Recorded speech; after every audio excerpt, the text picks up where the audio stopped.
Leaders and followers together create the leadership relationship, and without an understanding of the process of following, our understanding of leadership is incomplete. For many people, being a follower and the process of followership have negative connotations. Until recently, only a minimum number of studies had been published on followership. Traditionally, leadership research has focused on leaders' traits, roles, and behaviors because leaders are viewed as the causal agents for organizational change. It's challenging to define followership because the term conjures up different meanings for different people, and the idea of being a follower is positive for some and negative for others. Followership is a process whereby an individual or individuals accept the influence of others to accomplish a common goal. Followership involves a power differential between the follower and the leader. Followership also has an ethical dimension. Like leadership, followership is not amoral. That is, it's a process that is morally neutral. Followership carries with it a responsibility to consider the morality of one's actions and the rightness or wrongness of the outcomes of what one does as a follower. The role based perspective focuses on followers in regard to the typical roles or behaviors they exhibit while occupying a formal or informal position within a hierarchical system. The relational based approach to followership is quite different from the role based approach. To understand the relational based approach, it's helpful to understand social constructivism. The meaning of followership emerges from the communication between leaders and followers and stresses the interplay between following and leading. The first typology of followers was provided by Zalesnik and was intended to help leaders understand followers and also help followers understand and become leaders. Admittedly, the Zalesnik typology is a bit outdated, but it's important to understand as we identify other follower typologies. In an article published in the Harvard Business Review, Zalesnik created a matrix that displayed followers' behaviors along two axes: dominance and submission, and activity versus passivity. The vertical axis represents a range of followers, from those who want to control their leaders, to be dominant, to those who want to be controlled by their leaders, be submissive. The horizontal axis represents a range of followers, from those who want to initiate and be involved to those who want to sit back and withdraw.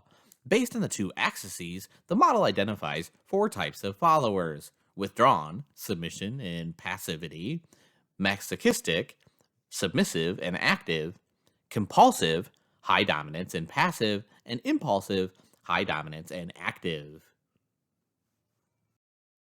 Because Zalesnik was trained in a psychoanalytical theory, these follower types are based on psychological concepts.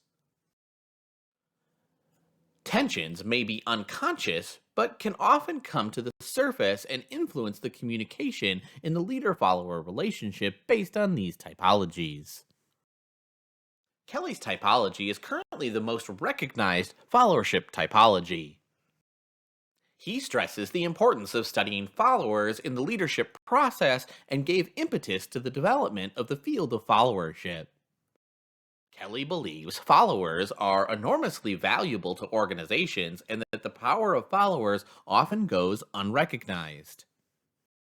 Kelly sorted follower styles on two axes: independent critical thinking, dependent uncritical thinking, and active and passive. Kelly asserts that effective followers self manage and think for themselves, show strong commitment to goals, and build their competence and master job skills. Rather than framing followership in a negative light, Kelly underscores the positive dimensions of following. Chalif developed a typology to amplify the significance of the role of followers in the leadership process. Chalif felt a moral imperative to seek answers as to why people followed German leader Adolf Hitler, a purveyor of hate and death. The interaction that Chalif recommends is that leaders Influenced by common purpose, influence followers. This model demonstrates the cyclical nature of the leader, purpose, and follower relationship. Using influence, we assume responsibility for a common purpose, support the leader and the organization, constructively challenge the leader, champion the need for change, and take a moral stand. In short, Chalif proposes that followers should be morally strong and work to do the right thing when facing the multiplicity of challenges that leaders place upon them. He recommends or develops this typology matrix, where high and low support and high and low challenge develop four follower types, from the implementer to planner, both high support, to the resource and individualist, both low support, high challenge and low challenge, respectively.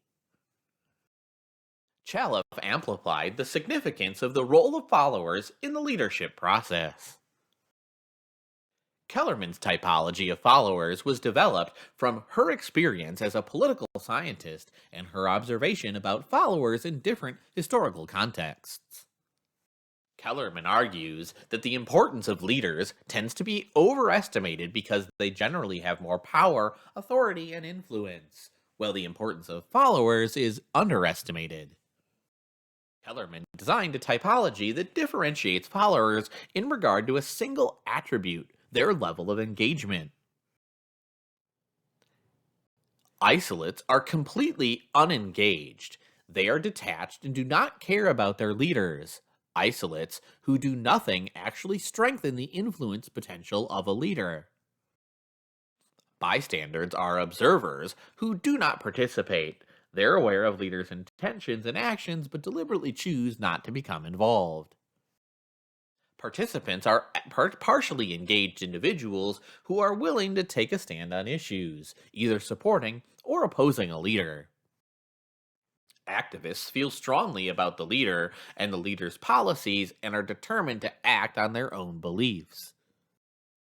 Diehards are engaged to the extreme. They're deeply committed to supporting the leader or opposing the leader.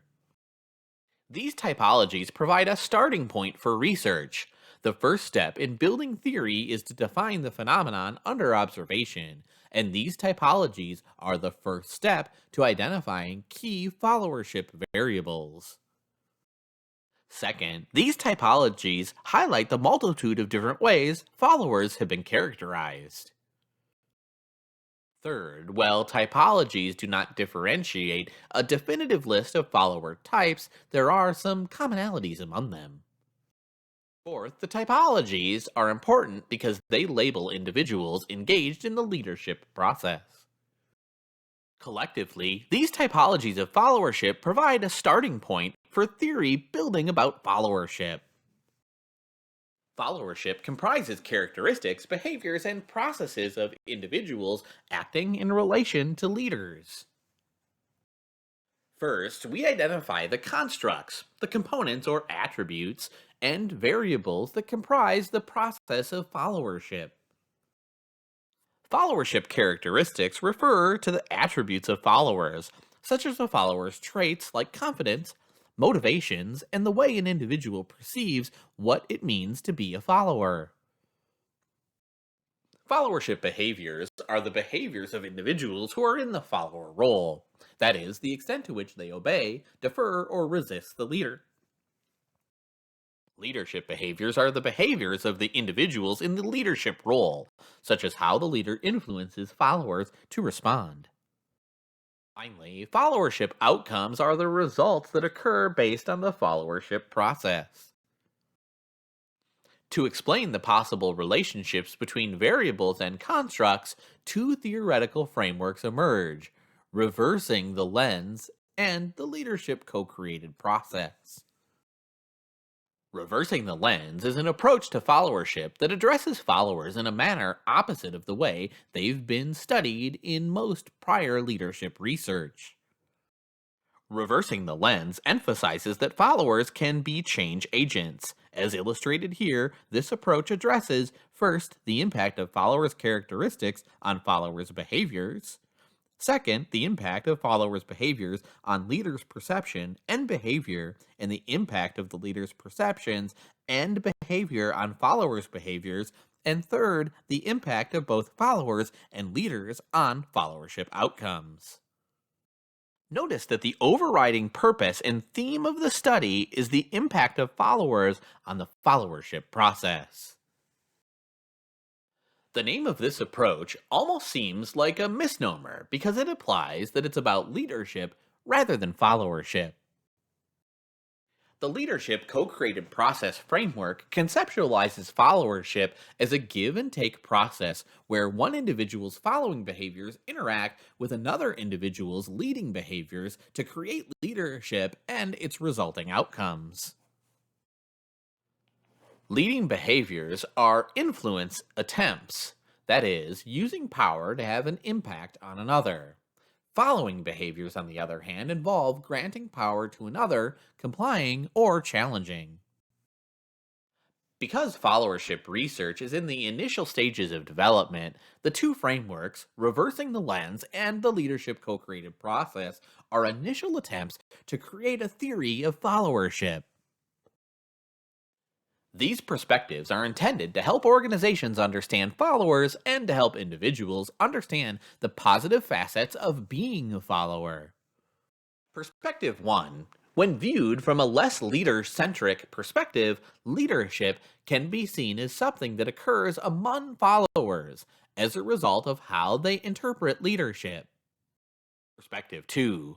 Although not true of followers, proactive followers are committed to achieving the goals of a group or an organization to which they belong. Perspective 3. Being engaged, active, and challenging are identifying characteristics of effective followers. Perspective 4. In addition to challenging a leader, it's equally important for followers to support the leader. Perspective 5. A serendipitous outcome of being a follower is that in the process of following, you learn about leading.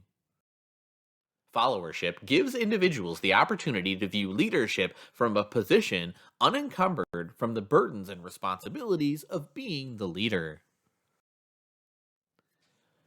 There's another side to followership in which followers can play an unproductive and even harmful role.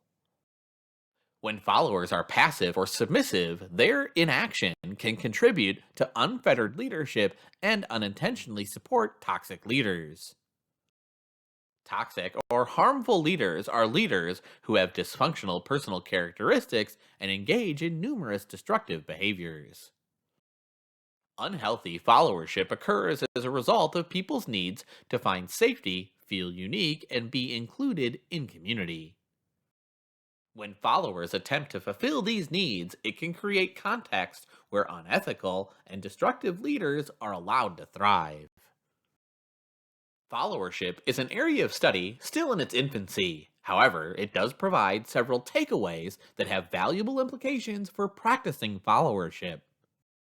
First, simply discussing followership forces us to evaluate its importance and value of followers.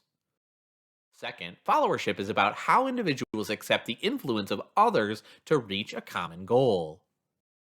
Third, followership research provides a mean of understanding why harmful leadership occurs and sometimes goes unrestrained.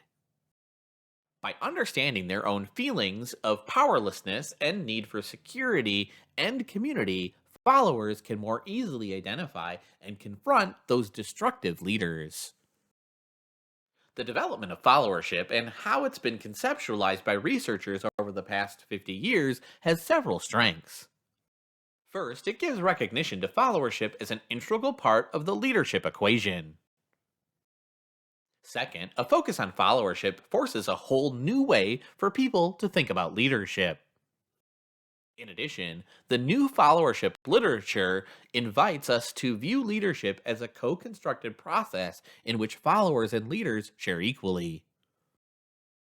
Third, although in its infancy, leadership and followership research provides a set of basic prescriptions for what a follower should or should not do to be an effective follower. Followership research provides a set of ideas that have a strong practical application. In addition to its strengths, the study of followership has certain limitations. First, little research has been conducted on the process of followership. Second, the current followership literature is primarily personal observations and anecdotal.